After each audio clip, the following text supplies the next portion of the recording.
Hi children, in the previous classes we have discussed about classification of matter. That is the second chapter is matter around us pure. Continued part children. So what we have discussed in the previous classes? We have discussed about classification of matter based on the chemical properties, right? So physical properties, you know that based on the physical properties, matter can be classified into solid, liquid and gases. Chemically, matter can be classified into pure substances and mixture, right?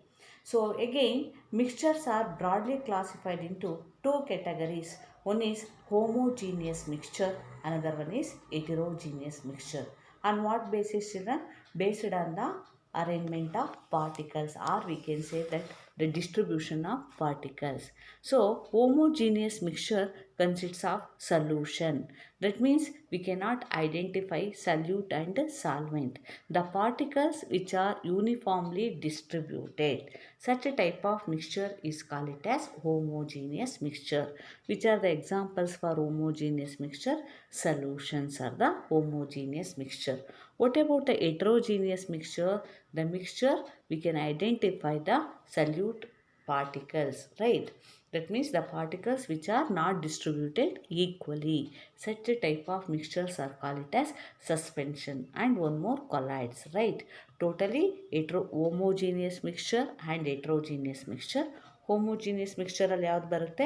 Solution ಬರುತ್ತೆ. Heterogeneous ಮಿಕ್ಸ್ಚರಲ್ಲಿ suspension and colloids ಬರುತ್ತೆ. ಹಾಗಾದರೆ what is solution ನೋಡೋಣ. ನಿಮಗೆ ಸಿಲೆಬಸ್ಸಲ್ಲಿ ಇಟ್ಟಿರ್ತಕ್ಕಂಥದ್ದು definition of solution ಇಲ್ಲ. 2.2 activity ಇದೆಯಲ್ಲ, ಅದಿಲ್ಲ, ಅದು ಹೋಮ್ ಅಸೈನ್ಮೆಂಟ್ ಆಗಿ ಹೇಳಿದ್ದಾರೆ. ಸೊ ಅದರಲ್ಲಿ ಎಕ್ಸಾಂಪಲ್ಸು ಇಲ್ಲ, ಪ್ರಾಪರ್ಟೀಸು ಇಲ್ಲ ನಿಮಗೆ. ಸೊ ಏನು ಕೊಟ್ಟಿದ್ದಾರಪ್ಪ ಅಂದರೆ 2.2.1 ಅದರಲ್ಲಿ ಪೇಜ್ ನಂಬರ್ 16 ಇದೆ. Only concentration of a solution ಇದೆ. ಅದಕ್ಕಿಂತ ಮುಂಚೆ ಸ್ವಲ್ಪ ಸೊಲ್ಯೂಷನ್ ಅಂದರೆ ಏನು ಮಿಸ್, ಹಾಗಾದರೆ ಸೊಲ್ಯೂಷನಲ್ಲಿ ಏನೇನಿರುತ್ತೆ ಅಂತ ತಿಳ್ಕೊಳ್ಳೋಣ. Okay, so solution is a homogeneous mixture of 2 or more substances. ಏನು ಹೇಳ್ತಾರೆ? ವಾಟ್ ಈಸ್ ಸೊಲ್ಯೂಷನ್ ಅಂದರೆ ಡೆಫಿನೇಷನ್ ಕೇಳಿದ್ರೆ ಏನು ಹೇಳ್ತೀರಾ? ನಮ್ಗೆ ಹೇಳ್ತೀವಿ ಸೊಲ್ಯೂಷನ್ ಅಂತಂದರೆ sugar solution, salt solution. What does it mean? So solution is nothing but solute plus solvent is equal to solution. Generally we can say that. So but according to the definition of the chemistry, we can say that solution is a homogeneous mixture of 2 or more substances, chemically non-reactive substances. What do you mean by homogeneous mixture? Means what? So the particles are distributed equally. Okay, so chemically non-reactive, that means physically. Mixture means what, children? So mixture is nothing but physically combined but not chemically combined. The particles which are combined physically but not chemically, that is called it as mixture, right? So solution is nothing but 2 or more substances will be there, that is called it as homogeneous mixture. Why we can call it as homogeneous mixture? Because the particles are arranged or the particles are distributed equally. So how many types of particles? 2 or more different types of particles, or we can say that substances. Let us consider an example for solution. Sugar in water, right? So sugar in water is an example for solution. Then what are the component of solution, madam? ಏನೇನಿದೆ ma'am ಸೊಲ್ಯೂಷನಲ್ಲಿ? ಹೇಳಿದೆ ನಾನು ನಿಮಗೆ already. So solution ಅಂದರೆ ಏನಿರಬೇಕು? 2 components ಇರಬೇಕು. ಒಂದು solute ಇರಬೇಕು, ಇನ್ನೊಂದೇನಿರಬೇಕು? Solvent. What is solute and what is solvent? You are studied in 8th standard. So the capacity to dissolve the solute is called it as solvent. What is solute? Dissolving substance in a given solvent is called it as solute, right? ಹಾಗಂದ್ರೆ ಏನು means? ಈಗ sugar ಇದೆ, water ಇದೆ. Identify salute ಅಂದರೆ ಏನು ಹೇಳ್ತೀರಾ? Sugar. So the sugar is A dissolving substance in where? In water. So that is called it as solvent. The capacity to dissolve the substance is called it as solvent, right children? So ಹಾಗಾದರೆ what are the component of the solution, solute, solvent. So we can observe the solution solid state, okay, and liquid state. Solid solution, solid solution, gaseous solutions, right? So ಹಾಗಾದರೆ ma'am solute alloy is a solid mixture. So alloy ಅಂತಂದ್ರೇನು? Homogeneous mixture of two or more metals or two or more metals with non metal. ಈಗ alloy ಅಂತಂದರೆ, ಈಗ ನಿಮಗೆ brass statue ನೋಡಿದ್ದೀರಾ, bronze ಮೆಟಲ್ನ ಏನಾದರೂ ನೀವು ಸ್ಪೋರ್ಟ್ಸಲ್ಲಿ ಗೆದ್ದಾಗ ನಿಮಗೇನು ಕೊಡ್ತಾರೆ? So what they will give no? So they will give no medals, right? Medals are made up of bronze, okay, third prize bronze, first prize gold medals, like that. So they are called it as alloy. So alloys are the homogeneous mixture of solid mixture. So which are the example? Metal plus metal. ಹಾಗಾದರೆ copper is one metal children, zinc is another metal. So combination of two or more metal is call it as alloy, ಅಲೋಹಗಳು ಅಂತ ಕರೀತಾರೆ. Metal with non metal, steel ಪಾತ್ರೆ use ಮಾಡ್ತಿರಲ್ಲ, it is also an alloy. So one is carbon is a non metal, iron is a metal. When they combine in the ratio proportion we are getting alloy. ಹಾಗಾದರೆ solid mixture ಇದೆ. Solid liquid ಮಿಕ್ಸ್ಚರ್ಗೆ ಯಾವ್ದು ಕೊಡ್ಬೋದು ನೀವು? Beautiful example, sugar in water. Observe carefully children. Types of solution: solid solution, solid liquid solution, gaseous solution. ಇದಿಲ್ಲ ನಿಮ್ಮ ಸಿಲೆಬಸ್ಸಲ್ಲಿ. ಹಾಗೆ ಮುಂದೆ ಬೇಕಲ್ಲ ಕಾನ್ಸಂಟ್ರೇಷನ್ ಆಫ್ ಸೊಲ್ಯೂಷನ್, ಅದಕ್ಕೆ ಎಕ್ಸ್ಪ್ಲೇನ್ ಮಾಡ್ತಾ ಇದ್ದೀನಿ. ಸಾಲಿಡ್ ಮಿಕ್ಸ್ಚರ್ಗೆ ಯಾವ್ದು ಕೊಟ್ಟಿದ್ದಾರೆ? ಅಲಾಯ್ ಕೊಟ್ಟಿದ್ದಾರೆ. ಲಿಕ್ವಿಡ್ಗೆ ಯಾವ್ದು ಕೊಟ್ಟಿದ್ದಾರೆ? Salt in water. The solid which is dissolve in water, that is call it as liquid, right? So gaseous, air is a mixture of several gases. Next ma'am, solubility. Very important children. What is that one? Solubility. ಏನು miss solubility ಅಂತಂದರೆ, I will explain through an example. Observe the definition first children. The maximum amount of solute that can be dissolved in a specific amount of solvent at a given temperature. ಇಲ್ಲಿ 2 ಪಾಯಿಂಟನ್ನು ನೀವು observe ಮಾಡಬೇಕು. ಏನಂತ? ನಿಮಗೆ already ಈಗ ಸೊಲ್ಯೂಷನಲ್ಲಿ ಏನೇನಿರುತ್ತೆ ಅಂತ ಗೊತ್ತಿದೆ. Salute ಅಂತ ಗೊತ್ತಿದೆ ಮಕ್ಕಳ, ನೆಕ್ಸ್ಟು ಸಾಲ್ವೆಂಟ್ ಅಂತ ಗೊತ್ತಿದೆ. ಹಾಗಾದರೆ ಸಾಲ್ಯುಬಿಲಿಟಿ ಅಂದರೆ ಏನು ಮಿಸ್ ಅಂದರೆ, the maximum amount of solute. Okay, ಸಿಯರ್ ಅಬ್ಸರ್ವ್ ಕೇರ್ಫುಲಿ. ಸೊ ನೋಡಿ, ಡೆಫಿನೇಷನ್ ಇಲ್ಲಿ ಬರೆದಿದ್ದೀನಿ. ದ ಮಿನಿಮಮ್ ಅಮೌಂಟ್ ಇರ್ಬೋದು ಅಥವಾ maximum amount of solute can be dissolved in a specific amount of solvent at a given temperature. For example, observe this children. Here what is that one? Observe, ಇಲ್ಲಿ ಕಾಣಿಸ್ತಾ ಇದ್ದಿಲ್ಲ picture. ಇದರಲ್ಲಿ ಬೀಕರಲ್ಲಿ ನಾನು ಎಷ್ಟು ತೊಗೊಂಡಿದ್ದೀನಿ? 90 ml of water ತೊಗೊಂಡಿದ್ದೀನಿ. ಏನು ತೊಗೊಂಡಿದ್ದೀನಿ? 90 ml ಆಫ್ ವಾಟರ್ ತೊಗೊಂಡಿದ್ದೀನಿ. ಆ ವಾಟರಲ್ಲಿ ಏನು ಹಾಕಿದ್ದೀನಿ? 1 spoon of sugar or salt ಹಾಕಿದ್ದೀನಿ. ಸ್ಟಿರ್ ಮಾಡ್ತಾಯಿದ್ದೀನಿ. ಯಾವ ಟೆಂಪ್ರೇಚರು? ರೂಮ್ ಟೆಂಪರೇಚರಲ್ಲಿ. ಸೊ ಅದನ್ನೇನಂತ ಕರೀತಾರಪ್ಪ ಅಂತಂತಂದರೆ, ಸೊ ನೋಡಿ, ಈಗ ನನ್ನ ಹತ್ರ ಒಂದು ಕಪ್ ಇದೆ. ಇಮ್ಯಾಜಿನ್ ಮಾಡ್ಕೋಬೇಕು ನೀವು. ಕಪ್ಪಲ್ಲಿ ಎಷ್ಟು ತೊಗೊಂಡಿದ್ದೀನಿ? ಸೊ 50 ml ಆಫ್ ವಾಟರ್ ತೊಗೊಂಡಿದ್ದೀನಿ. ಇಮ್ಯಾಜಿನ್ ಮಾಡ್ಕೊಳ್ಳಿ. 1 ಸ್ಪೂನ್ ಶುಗರ್ ಹಾಕಿದ್ದೀನಿ. ಶುಗರ್ ಕರಗುತ್ತೋ ಇಲ್ವೋ? ಕರಗ್ತಾ ಇದೆಯಾ? ಇಮ್ಯಾಜಿನ್ ಮಾಡ್ಕೊಳ್ತಾ ಇದ್ದೀರಾ? ಸೊ ಹಾಗಾದರೆ sugar is dissolve in water, right or not? ಅದಕ್ಕೆ ಹೇಳ್ತಾರೆ, so the maximum amount of solute that can be dissolve in a specific amount of water or solvent. ಹಾಗಾದರೆ ಸಲ್ಯೂಟ್ ಯಾವುದು ಇದರಲ್ಲಿ? ಶುಗರ್. ಸಾಲ್ವೆಂಟ್ ಯಾವುದು? Water. Temperature ಇರುತ್ತೆ ಅಲ್ವ, room temperature 26 degree 30 degree, like that. ಅದನ್ನೇನಂತ ಕರೀತಾರೆ? ಸಾಲ್ಯುಬಿಲಿಟಿ ಅಂತ ಕರೀತಾರೆ. ಸೊ ಹಾಗಾದರೆ ಮತ್ತೆ ನೋಡಿ ಇಲ್ಲಿ ಸೊಲ್ಯೂಷನ್ಸಲ್ಲಿ ಸ್ಯಾಚುರೇಟೆಡ್ ಸೊಲ್ಯೂಷನ್, ಅನ್ಸ್ಯಾಚುರೇಟೆಡ್ ಸೊಲ್ಯೂಷನ್. ಹಾಗಾದರೆ ಏನು ಮಿಸ್ ಸ್ಯಾಚುರೇಟೆಡ್ ಸೊಲ್ಯೂಷನ್ಗೂ ಅನ್ಸ್ಯಾಚುರೇಟೆಡ್ ಸೊಲ್ಯೂಷನ್ಗೂ ಅಂದರು? ನೋಡಿ, ಅಬ್ಸರ್ವ್ ಮಾಡಿ ಇಲ್ಲಿ 2 ಬೀಕರಲ್ಲಿ 100 ml ಆಫ್ ವಾಟರ್ ತೊಗೊಂಡಿದ್ದೀನಿ. ಬೀಕರ್ ನಂಬರ್ 2ನಲ್ಲಿ 100 ml of same quantity of solvent I have taken in the 2 beakers. In the first beaker, I am adding 1 spoon of sugar. Okay, understand? Is it saturated solution? No. Why? If you are adding 2 spoons sugar also, the water, the solvent is able to dissolve 1 more spoon of sugar, right?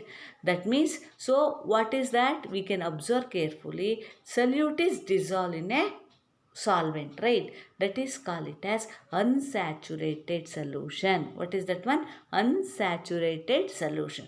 ಇಲ್ಲಿ ಈ ಕಡೆ ಎಕ್ಸಾಂಪಲ್ಸನ್ನು ಇದನ್ನು ನೋಡಿ. So 1 ಬೀಕರಲ್ಲಿ 100 ml of water I have taken. 3 to 4 spoon of sugar I am adding. If I am adding again more solute, it cannot dissolve that solvent. That is called it as saturated solution. ನೋಡ್ರಿ ಈಗ so solubility ಗೊತ್ತಾಯಿತು. The amount of solute can be dissolve in a given temperature. ಅದನ್ನು ಹೇಳ್ತಾರೆ ನೋಡಿ. Depending upon the amount of solute present in a solution, that is call it as concentrated solution or dilute solution.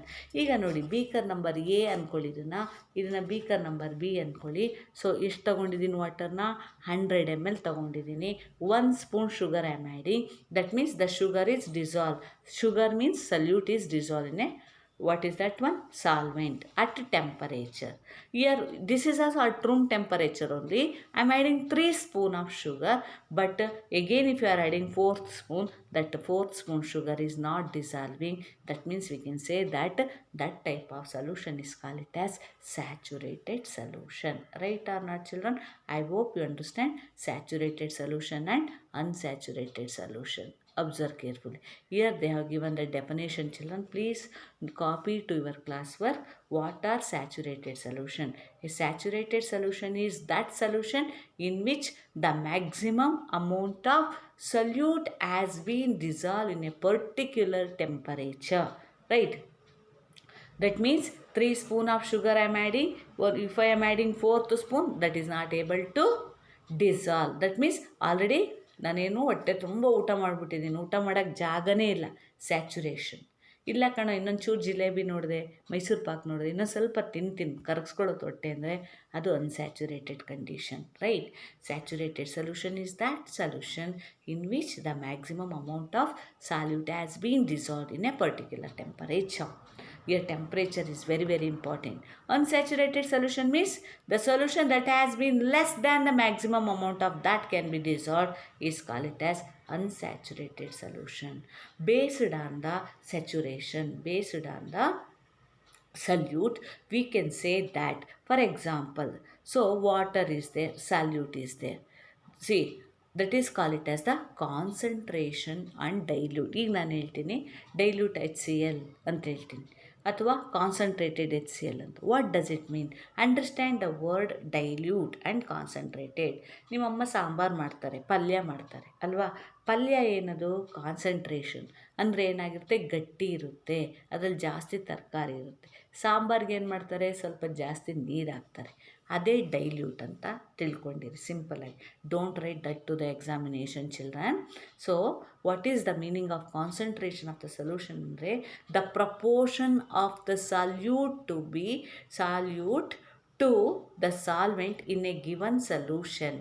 ಹಾಗಾದರೆ ಏನಪ್ಪ ಅಂತಂತಂದರೆ depending upon the solute, okay, which is dissolved in a given solvent, that is called it as concentrated solution. ಏನು ಹೇಳ್ತಾ ಬರಿತೀವಪ್ಪ ಅಂದರೆ depending upon the amount of salute percent in a solution. ಏನು ಹೇಳಬೇಕು? ಒಂದು second ಹೇಳ್ತೀನಿ ನೋಡಿ. Depending upon the amount of salute present in a solution, that can be called it as dilute or concentrated or saturated solution. Dilute and concentrated are the comparative terms, children. See what we have to discuss, children.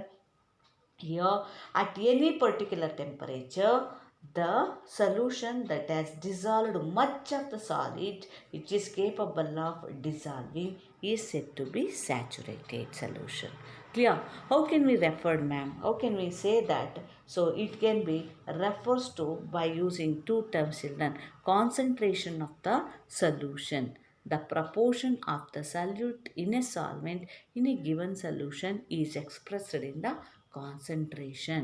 Concentration can be expressed by mass and volume. How can we check the concentration of the solution? By using mass, children.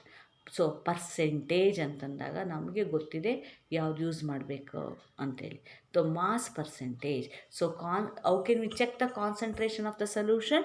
That can be ಸೊಲ್ಯೂಷನಲ್ಲಿ ಏನಿದೆ ಹಾಗಾದರೆ salute ಇದೆ, solvent ಇದೆ. ಅದನ್ನು ಯಾವ ಟರ್ಮಲ್ಲಿ ಹೇಳ್ತೀವಿ? With respect to the mass, with respect to the volume. Volume ಅಂತ ಯಾವುದಕ್ಕೆ ಯೂಸ್ ಮಾಡ್ತೀವಿ? We are using the solvent, right? ಹಾಗಾದರೆ ಸಲ್ಯೂಟ್ ಅಂದ್ರೆ ಮಾಸ್.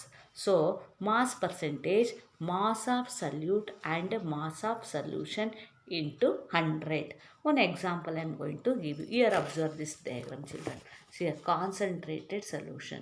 So ಈಗ ಬೀಕರ್ ನಂಬರ್ 1 ಅಬ್ಸರ್ವ್ ಮಾಡಿ, ಬೀಕರ್ ನಂಬರ್ 2 ಅಬ್ಸರ್ವ್ ಮಾಡಿ. ಯಾವ್ದ್ರಲ್ಲಿ ಕಾನ್ಸಂಟ್ರೇಷನ್ ಜಾಸ್ತಿ ಇದೆ? Beaker number 1 or beaker number 2? Beaker number 2 is having much sugar or salt, that is called as concentrated solution. I hope you understand. Dilute ಅಂತಂದರೆ solute particles are less, solvent particles are more. But concentrated ಅಲ್ಲಿ solute particles are more in compared to solvent particles, right? ನೋಡಿ ಒಂದು problem ತೋರಿಸ್ತಾ ಇದ್ದೀನಿ. 4 gram of sodium chloride is dissolved in 150 gram of water. Calculate the mass percent of the sodium chloride in a solution. Already you know that. So mass of the solute ಎಷ್ಟು? So ಎಷ್ಟು ಕೊಟ್ಟಿದ್ದಾರಪ್ಪ? Sodium chloride ಅಂದರೆ salt ಎಷ್ಟು ಕೊಟ್ಟಿದ್ದಾರೆ? 4 gram ಕೊಟ್ಟಿದ್ದಾರೆ. So ಹಾಗಾದರೆ ವಾಟರಲ್ಲಿ dissolve ಆಗಿರೋದೆಷ್ಟು? 150 gram. Mass percentage is equal to, calculate ಮಾಡಿ, 4 divided by 150 into 100. Okay, that is we are getting the total percentage of the solution. I hope you understand, children. Next, mass by volume percentage. Mass of the solute divided by, so mass of the solute ಅನ್ನು ಯಾವುದ್ರಲ್ಲಿ ಹೇಳ್ತೀವಿ? ಗ್ರಾಮ್ಸಲ್ಲಿ ಹೇಳ್ತೀವಿ. Volume by solution liquid into 100. ಈಗ ಒಂದು problem I am going to show you. Calculate the mass by volume percentage of a solution containing 5 gram of glucose in 10 ml of solution. Mass solute ಎಷ್ಟು ಕೊಟ್ಟಿದ್ದಾರೆ children? 5 gram. Volume of the solution ಎಷ್ಟು ಕೊಟ್ಟಿದ್ದಾರೆ? 10 litre. What is that one? L. Okay, so 10 litres ಅಂತ ಕೊಟ್ಟಿರ್ತಾರೆ. Mass by volume ಏನು ಕೊಟ್ಟಿದ್ದಾರೆ? So divided by mass of the, so what is that one? Mass of the solute and mass of the solution. 5 divided by 10 into 100, 50%, right? That is with respect to the, so how can we check the concentration of the solution? By 2 methods, by using mass per mass and into 100 and mass per volume into 100. I hope you understand, children. Clear? See here, this is regarding the concentration of the solution. First, what we are understanding in the last class, we have discussed about the solution. We are understanding solution alli. Next to saturated solution, unsaturated solution. Saturated solution means maximum amount of solute can be dissolved in a given temperature. Unsaturated, that means 3 grams of or 3 spoon of sugar adding into the water. What about unsaturated solution? How can we convert it, saturated solution to the unsaturated solution? Will you think? By heating.